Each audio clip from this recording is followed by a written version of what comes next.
Hello and welcome to another edition of Sports, Cigars, and Coffee. I'm your host, Coach Dave, talking about the sports world of this week. It is Friday, October 27th, on this gray Wisconsin fall day. We're going to recap week 7 of the NFL, week 8 of the NCAA football, talk about Major League Baseball playoffs, preview week 8 of the NFL and week 9 of the college football, and give you my top 5 MVP NFL. So first, we're going to talk about today's cigar. It is the cigar is a Cusano from Nicaragua. It is a San Andres wrapper. It is a medium to full body, more towards the full body. Got a nice peppery feel taste. Uh, some say they could get cedar out of it. I'm not getting cedar, but I am getting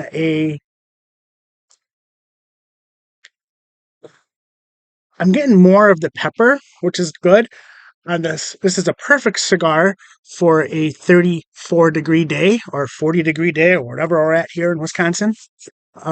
So yeah, if you're hanging outside on a chilly night by a fire and you kind of like that medium to body, this is the cigar for you. All right, so week 7 recap. Uh, we're going to talk about inconsistent Bills. The Steelers win a road game. The 49ers is their cause for concern for their second loss in a row to an inferior opponent. And did the Colts and Dolphins get screwed or robbed or jobbed, whatever word you want to use? And of course, we'll do an Eagles recap. So first, let's look at the picks from last week's picks. I had the Jags over the Saints, 27-20. They did win 31-24. I had the Steelers winning 19-17. They did win 24-17. I had the Lions over I had the Lions and Ravens. I had the Ravens over the Lions 21-16. Did not see a 38-6 game coming. Does that mean the Lions are not ready for prime time? And I did have the 49ers winning 28-6 on the Monday night game against Minnesota. But Minnesota won 22-17, keeping their season afloat. Kirk Cousins in prime time usually stinks, but he played a very, very good, efficient football game. And the Vikings defense, I think, with Brian Flores, is starting to get the system down. And they held a high potent offense. You know, they really made them, one-dimensional sort of, and they made Brock Purdy beat them. And guess what? Brock Purdy didn't beat them. I get it. He doesn't have Deebo Samuel. I get it. Christian McCaffrey's banged up and not 100%. But at the bottom line, Minnesota said to Kyle Shanahan, Christian McCaffrey's not going to beat us, even if he's not 100%. We're going to control the ball, and we're going to put the ball in your quarterback's hands, and 2 interceptions on the last 2 drives.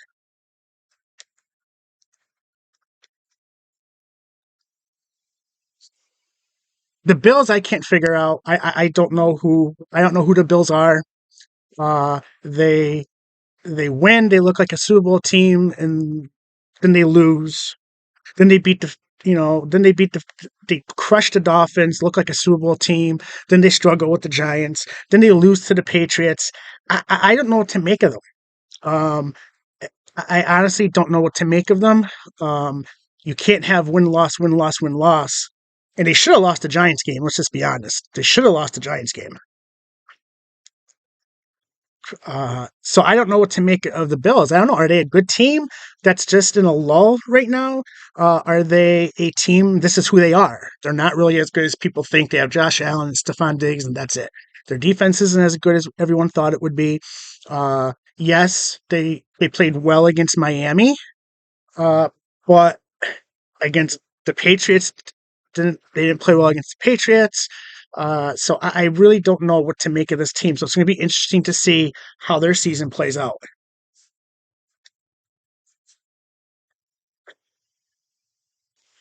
And this week, the Eagles took on those Miami Dolphins, the number one offense, the number one rushing offense, the number one passing offense, the number one scoring offense. And in theory, they held them to 7 points. They got a field goal on a turnover. Hurts got hit, got in the pocket, got hit, and he fumbled on a strip sack in the pile around the 24-yard line. And you're thinking, uh-oh. But the Eagles held him to a field goal. And then after halftime, the Dolphins missed out on a fourth down, which we'll get back to in a minute. And on the second play after that, or the first or second play, pass got tipped, intercepted for a pick six, and the game was tied at 17. So the Eagles' defense really gave Miami one full drive, one length of the field drive. The number one rushing offense finished with 45 yards rushing. They finished, I think, with 274 total yards, sacked Tua 4 times, and pressured him countless of other times. And then in the after the turnover, after the 17-17 pick six, their offense got into high gear. They did what they do. They milked the clock. And they scored 2 touchdowns. They run 3 tush pushes, brotherly shoves, if you will, on a drive. They went for a brotherly shove on fourth and about one to a half a yard on their own 26-yard line. So that just tells you what they believe in the play. To me, play is beautiful to watch. If you don't appreciate, now we can have a discussion on should you be able to push. I personally don't think you should be able to push a ball carrier, whether it's in that quarterback sneak situation or whether it's an offensive lineman running 8 yards downfield to push a running back into the end zone. When the pushing starts, the play should be dead, and that's where the ball should be spot, I believe. Right now, the rule is you could push. And the Eagles are taking full advantage of it by having one of the greatest centers of all time and a quarterback that could squat 600 pounds. And it's just amazing to watch the precision of the offensive line, the power, the strength of the offensive line to push that pile. And then, of course, we have Dallas Goedert and whoever to push from behind. I know there's a lot of people who don't want to play. They want it banned. Mostly it's fans in media. Tyreek Hill said he loves to play. Micah Parsons says he loves to play. They hope they don't ban it. The defense, just like anything, when Miami came out in the Wildcat in the early 2000s, it took a couple years for the NFL to figure out the defenses. So the defenses will figure it out. But I don't think the play should be banned. Maybe if you want to get rid of the push, I have no issue with that. But the quarterback sneak as a whole, though, we know what happens once the quarterback sneaks, once we get into that pile. It's a big, massive humanity with like 2,000 pounds of men on top of each other trying to tackle one guy with a ball. So how are referees supposed to referee that? But to me, as a former hog, and in high school, I was a left guard. I love the fact now that I could watch an NFL game and just marvel at the offensive line, their athleticism, their power, their strength, the precision of the play. And, everybody loves the quarterback. Everybody loves the skilled receivers, the running backs, the tight ends, scoring touchdowns and then doing their celebrations. But I'm a throwback. I'm a throwback. I'd rather run the ball 40 times in a game and just shove it down the opponent's throat and rush for 300 yards. I'm a throwback. And I love that the Fat Boys get to display their power, strength, speed, athleticism. That's about time the big boys up front got recognition other than getting called for a holding penalty or offsides or illegal man downfield or something. So, and let's talk about the Kelly Greens, the uniform of my childhood. The Kelly Greens. The only thing missing were the black cleats. If they came out in black cleats, it would have been even more special. The Kelly Greens, I think the Eagles should go back to. I didn't like when they switched to the midnight green as much as I liked the midnight green. But the Kelly Greens are the best. It's Mike Golick, Jerome Brown, the late, great Jerome Brown, may his soul rest in peace, Reggie White, Clyde Simmons, Seth Joyner, Wes Hopkins, Andre Waters, may he rest in peace. And, you know, that's what I grew up on. I grew up on Buddy Ryan wearing that like satin jacket with the Eagles written across and his green Kelly green pants. That's what I grew up on. So I hope they make the switch to that. I know there's some talk about it. I don't know how true that is. But as an Eagles fan, I would love that. The Kelly Greens were always great. And speaking of the uh, Dolphins, uh, we have to talk about the no penalties on the Eagles. Now, I'm an Eagles fan. Everybody knows that. I love the fact that there was no penalty. Now, there were penalties called. They were either declined or offsetting. So it's not like the Eagles weren't flagged for anything. Uh, but let's just be honest. 4th and 3, first drive of the second half. That was a penalty on Bradbury. There was a couple holdings. Now I know Lane Johnson gave up a sack, uh, and then the next play was the interception. I know he gave up a sack before halftime, and he was holding. And I think there was a clip of the fumble that Miami recovered, and the left guard or the right guard for the Eagles was holding, but they recovered a fumble. Like, I get it.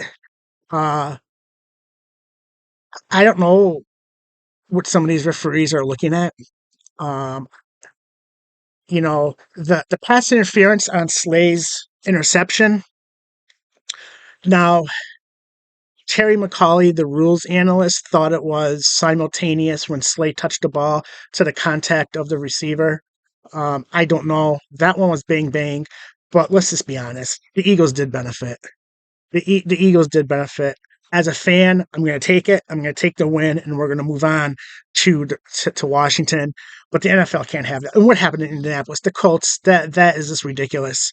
To have a ball land 8 yards out of bounds, where Andre the Giant wouldn't even catch the ball if he was on a ladder. It's called for defensive pass interference.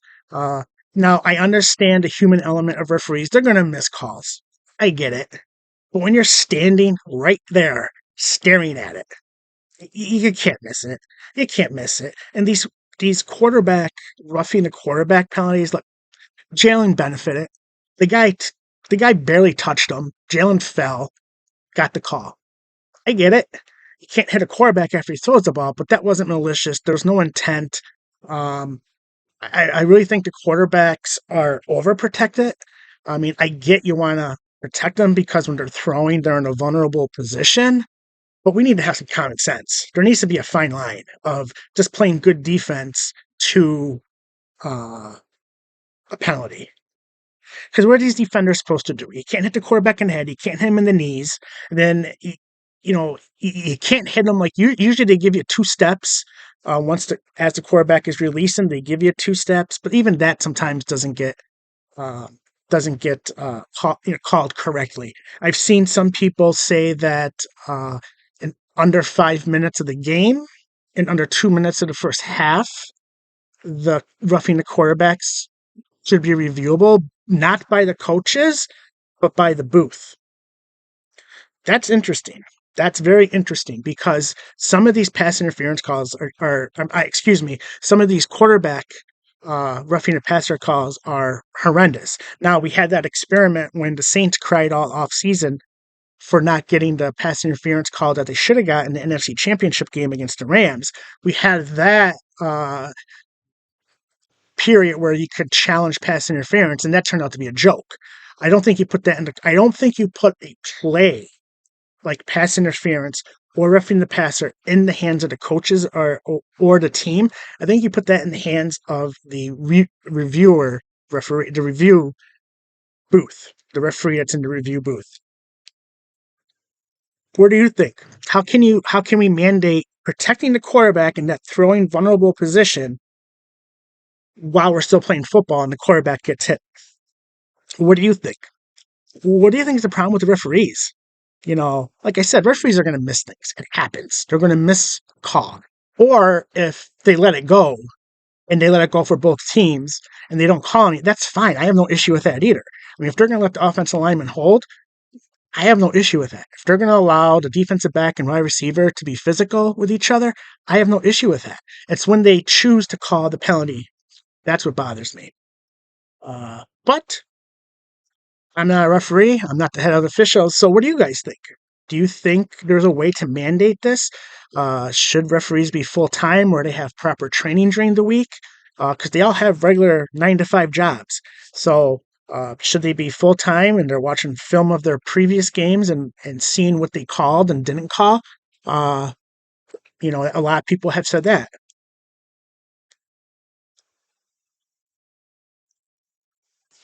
And now that we're under 40 degrees, I get my favorite drink, coffee mixed with favorite drink. Uh, so here are my week 8 picks. We have the Battle of New Jersey, the Giants and Jets. Now, this game is interesting. Daniel Jones is probably going to be out for the game at recording on this Friday afternoon. I haven't seen if he's out yet. I haven't checked, but the last I checked, he was pretty much doubtful, which pretty means he's not going to play. The Giants with Tyrod Taylor look a little better. They move a little better, and late, especially last week against Washington in the first half. The second half was a defensive battle. But I like the Jets defense better than I like the Giants offense. And I like the Jets to squeak out 17-13, holding the Giants on a goal line stand to end the game. How about that? We have a big one in the AFC. We're going to find out about the Steelers. Are they contenders or pretenders? I thought they were a contender before the year started, and now I don't know what they are. They got benefited by an official. Kenny Pickett, fourth down spot. Looked a little short. They spotted it left foot, right foot. Now, not saying the Rams go down and score. It's not why they won the game, but they benefited from a fourth down spot too. I think this is going to be a close game. I do like the Jaguars to go into Pittsburgh and to win on a last-second field goal, 24-21. We have a good one in the Pacific Northwest. The Browns going to Seattle. That's going to be a good one, I think. I think the Browns defense is too much for Geno Smith, and the Browns are going to come out with a 19-16 win and start creeping up into that playoff. Now we're getting to the period where, once we get to week 10, now we're going to start looking at the playoffs. Or as Jim Morris said, playoffs! And then we have a local game here, the Packers and the Vikings. Jordan Love, I can't figure out. 2 drives, he looks like the best quarterback in the league. And in the next 3 drives, he looks like a deer in headlights. I don't know what to make of him. He makes some good throws that are dropped. He makes some bad throws, bad decisions. So, yes, he is a first-year starter, and I get that. But it's also, he's in his, 3rd or 4th year? So by this time, you should know you don't throw into double coverage in the end zone unless it's like 4th down, unless it's 4th down and you have to make a play. I think Minnesota is going to come off that Monday night win against the 49ers. I think they're going to take the dub. I think they're going to take the dub in Lambeau 23-21. And, and then for the 49ers, I don't know, man, they don't look good. And Brock Purdy has a concussion, and Sam Darnold made quarterback. Up to this recording, the last I saw is Brock Purdy is questionable because he's in a concussion protocol. But no player, especially quarterbacks who've gone in concussion protocol, have played the following week. So I don't know if this is just a blip in the radar or if teams are starting to figure them out, starting to figure Brock Purdy out, and now he needs to make the adjustment. Because like I said, Minnesota kind of just put the ball in his hands, and he threw 2 interceptions, 2 costly interceptions. So with that being said, we have our week 7 going into week 8, and then last night, Buffalo did beat Tampa Bay to start the week off. Like I said, I'm recording this on Friday. So I have the Chiefs and Philly as our CEOs. I have Miami, Jacksonville, the 49ers, and the Ravens now climbing up to chief operating officers. The chief financial officers, I have the Lions, the Bills, and the Cowboys. The regional VPs, I have the Steelers, the Browns, Seattle, and the Falcons. Falcons are another team. I don't know what to make. They look good one week, and then Desmond Ritter has 4 turnovers the next week. I don't know what to make, but they're in the right division. They are in the right division because nobody's going to run away with that division. I think that division is going to have less. The division winner of the NFC South, I think, is going to have less than 10 wins. The regional assistant VPs, I have the Jets and the Bengals. And again, the Bengals are coming up, and they got the 49ers this week. So we'll see how that goes. And then the regional managers, I have the Colts, the Rams, who I think those two teams are better than their record.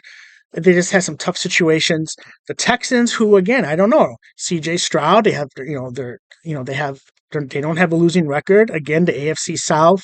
I think Jacksonville is the cream of the crop in that division, like Macho Man would say. And then we have the Washington. Team leaders, we have the Giants, the Bears, and the Bucks, Tampa Bay Buccaneers. The hourly employee, the office hourly employee. This is where all the groupings are. I have the Vikings, the Titans, the Patriots, the Saints, the Chargers, and the Raiders. I don't know what to make of those teams. They could win some games and go on a winning streak and win some games, or they could just lose a lot of games and be a top 5 pick. And, I started thinking about it.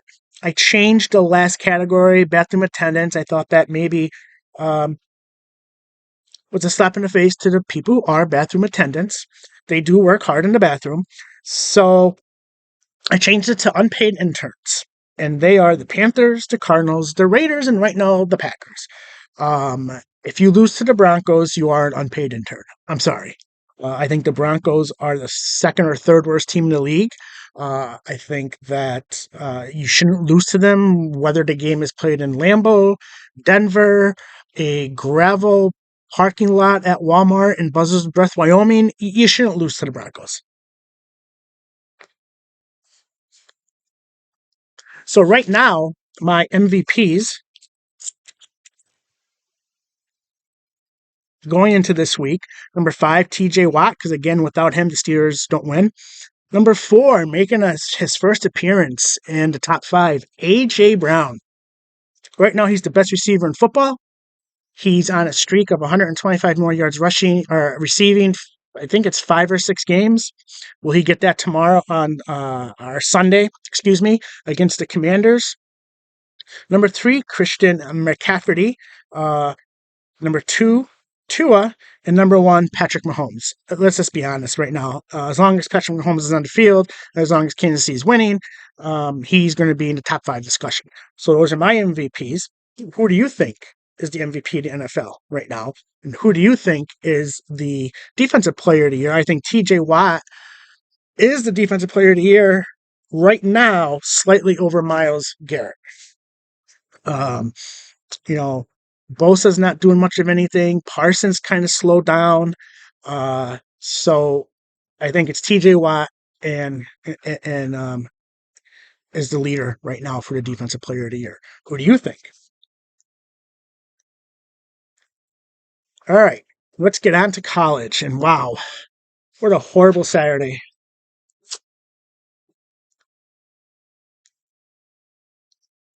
Ohio State stymied Penn State's offense. Penn State's defense played fabulous, except for like 3 plays by Marvin Harrison. He's their best player.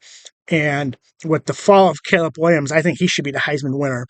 He is single-handedly winning games. He single-handedly beat Penn State on offense. The times that Penn State left them one-on-one or Penn State played a zone, he killed them.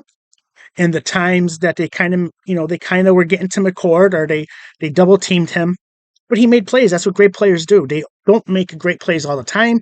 They make great plays when they have to. And I think 10 catches, over 100 yards, a touchdown. He is, I think, the best player in college football right now. And he, I think, catapulted Caleb Williams because of his fall to be the front runner for the Heisman. Penn State's offense looked as creative as a Tecmo Bowl offense. Their offense, I don't know what it was. They had pretty much 6 weeks to prepare for that, and they came out with rubbish. Um, the receivers couldn't get separation. They tried trick plays. Well, trick plays don't work if your offense isn't working. They tried all this stuff, and they got 2 field goals, and then they scored at the end of the game and didn't get the onside kick, and they lost 20-12. Um, Ohio State's defense is good. Penn State's defense is good because with like 4 minutes to go or 5 minutes to go in the game, it was 13-6. So Penn State was always one play away from tying the game, or if they chose to go to two for the win.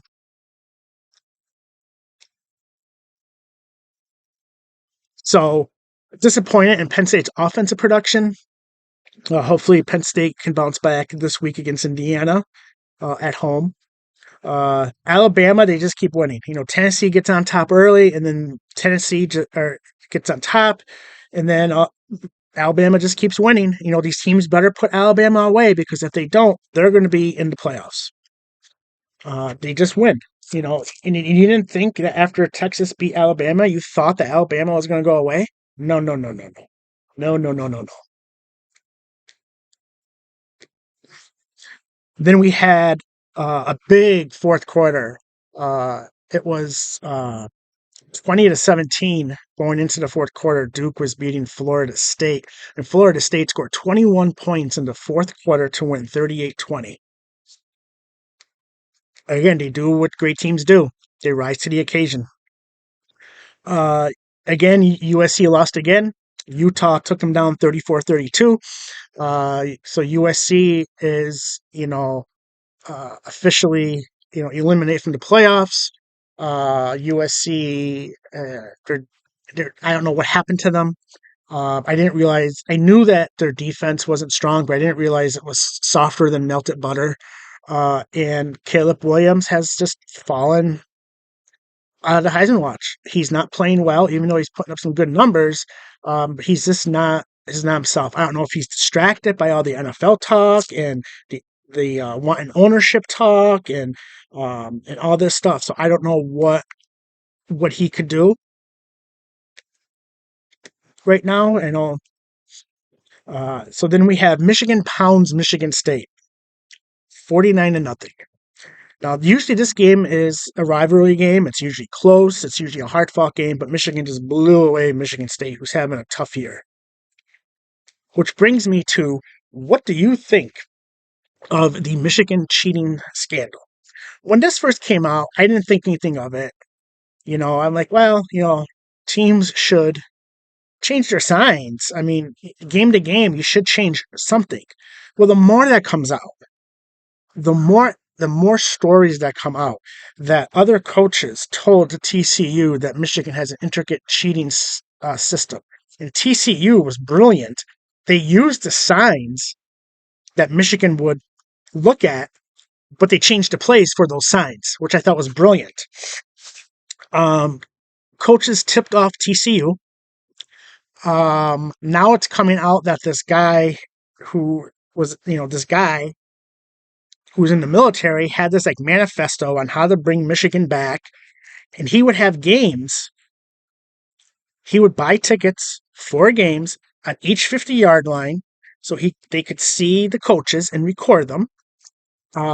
He did have 2 tickets at this past Penn State Ohio State game, but when everything came out, no one claimed the tickets. So that means there's 2 people at a game. So that means this is an intricate plan to go. There's pictures that reporters and fans are putting out there of like when Michigan's playing Ohio State, and the coaches have their flip charts of hand signals. There's pictures of when they played Penn State with hand signals.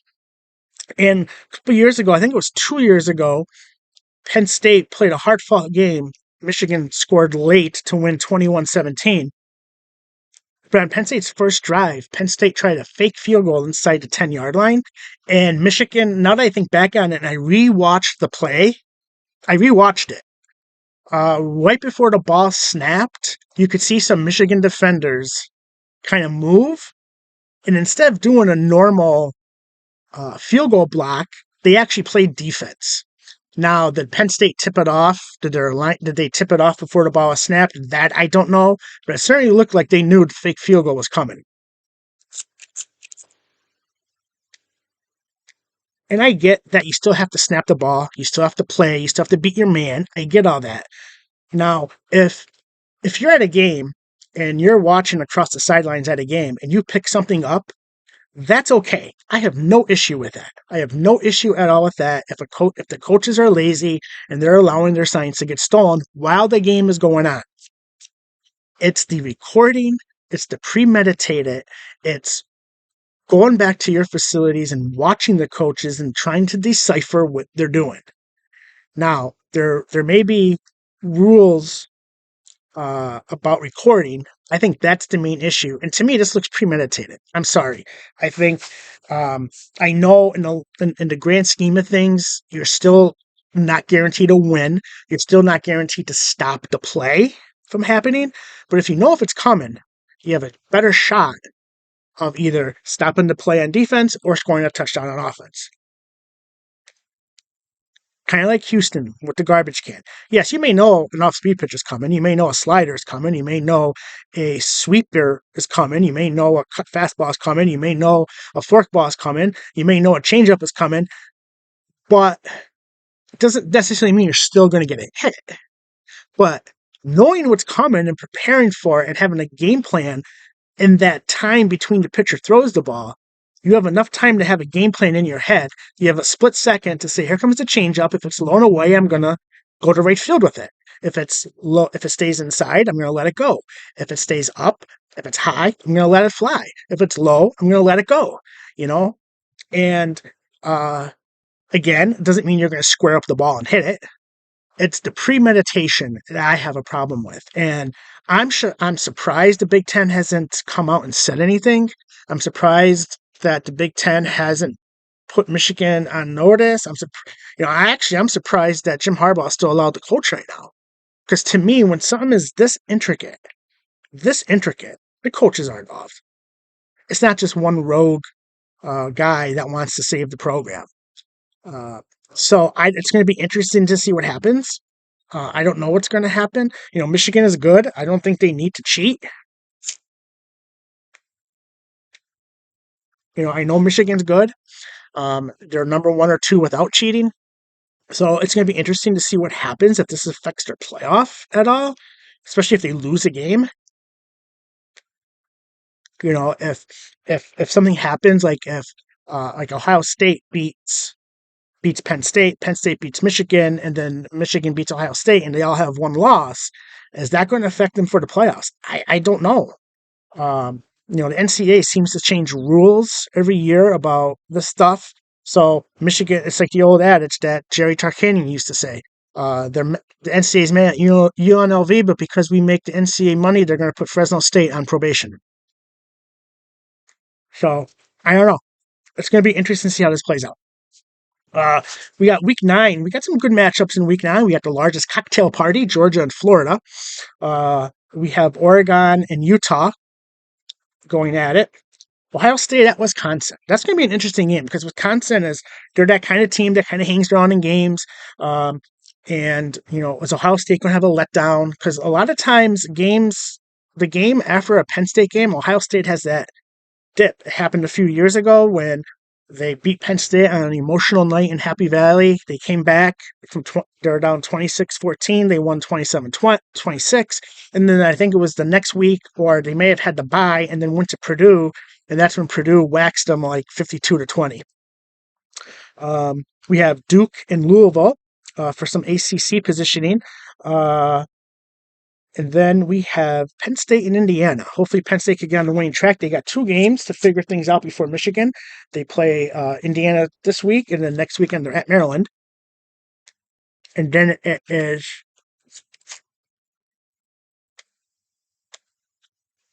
it's Michigan at Beaver Stadium.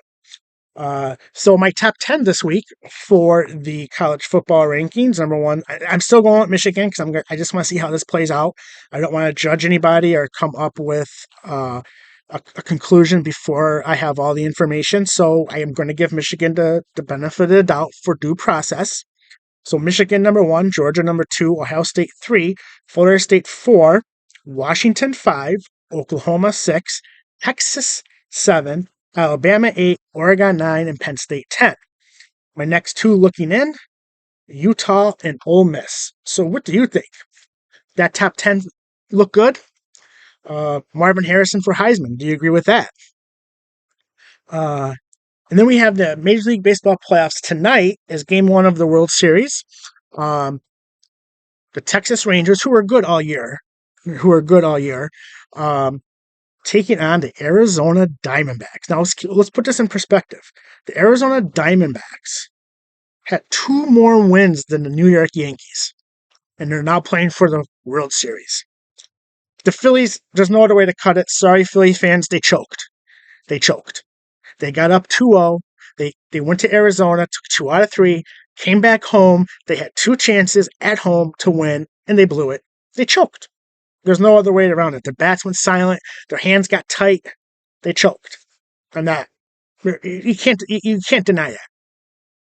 Now, it doesn't diminish their run. It doesn't diminish the season they had, but they blew it. And I know, Fox executives having that Philadelphia market going up against Dallas market. Whoo!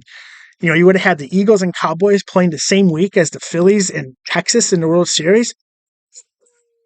Okay, that would have been wild. And then when the Diamondbacks won, credit them. They gutted it out. They were gritty. They grinded at bats. They had good pitching, good defense. Tip your hat to them. And now they're 4 wins away from an impractical World Series. Impossible. Who would have thought it? So with this Texas Diamondbacks, I think when I lean towards, Texas, their starting pitching's pretty good. They can hit the tar off the ball. Their bullpen is their weakness. The Diamondbacks, they grind at bats. They have their pitching is decent. Their bullpen is good. Their bullpen is better than Texas. But I think it comes down to Texas having a manager like Bruce Bochy, who now is the first manager to lead 3 different teams to World Series, get his Hall of Fame plaque ready. I think the Texas takes it in 6. I think it's gonna be 6 tough games. I don't think it's gonna be easy by any stretch of the imagination. But I think Texas in 6. And then the final baseball thought is Dusty Baker announces retirement. And I just want to give Dusty Baker a round of applause. The man can manage. I always said when the talk with Joe Girardi was, was Joe Torre coming back? Is Joe Girardi coming back when their contracts ran out? I always said Dusty Baker can manage my team any day. The man could manage. He can manage people. He can manage men. He can manage egos, and he can manage the game. And I was so happy. Yes, Houston beat the Yankees last year, but it kind of seeing Dusty Baker finally winning the World Series as a manager, because he lost with San Francisco in 7 to the Angels, and then he had the Cubs fiasco with the Bartman game. He was close so many times. He won the division a couple times with the Nationals. He was just close so many times. I was glad he got his World Series, and he was the perfect manager to take over after their cheating scandal, because he was calm. He defended his players, but he was a calming voice. Like, he distanced himself from the cheating, but yet still defended the players. So kudos to Dusty Baker. He was a great baseball player. He won the World Series in '81 with the Dodgers. And I think he was on the Dodgers in '78 and '77 when the Yankees beat them. And then he managed Barry Bonds. They won the one year. What was it, 92 or 93?